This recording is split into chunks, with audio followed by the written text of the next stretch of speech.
തിരുവനന്തപുരം വെട്ടുകാട് നിന്ന് മത്സ്യബന്ധനത്തിന് പോയ തൊഴിലാളികളെ കാണാതായി. കടലിൽ പോയ 5 പേരിൽ 4 പേർ നീന്തി രക്ഷപ്പെട്ടു. കാണാതായ അനിൽ ആന്റണിക്കായാണ് തെരച്ചിൽ ആരംഭിച്ചത്. വിവരങ്ങളുമായി വി ബിനീഷ് ചേരുന്നുണ്ട്. ബിനീഷ്, എന്താണ് സംഭവിച്ചത്?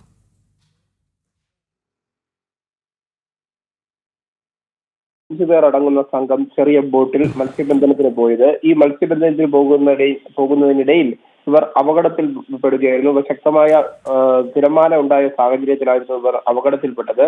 4 പേർ രക്ഷപ്പെട്ട് കരയ്ക്കെത്തുന്ന ഒരു സാഹചര്യമുണ്ടായി. ഇപ്പോൾ 36 വയസ്സുള്ള മത്സ്യത്തൊഴിലാളിയാണ് കാണാതായിട്ടുള്ളത്.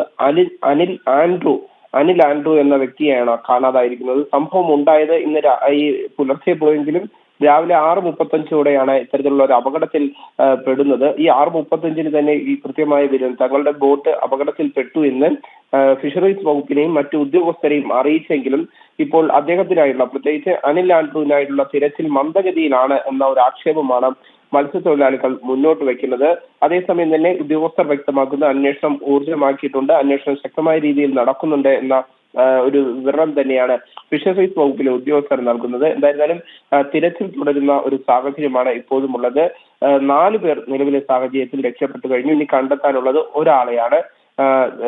വെട്ടുകാട് പള്ളിക്ക് സമീപമുള്ള ക്രൈസ്റ്റ് കിങ് ബോട്ടിൽ പോയ 5 പേരാണ് അപകടത്തിൽപ്പെട്ടത്. ഇതിൽ അനിൽ ആൻഡ്രൂ എന്ന വ്യക്തിയാണ് എന്ന മത്സ്യത്തൊഴിലാളിയാണ് കാണാതായത്. ഗൗതം.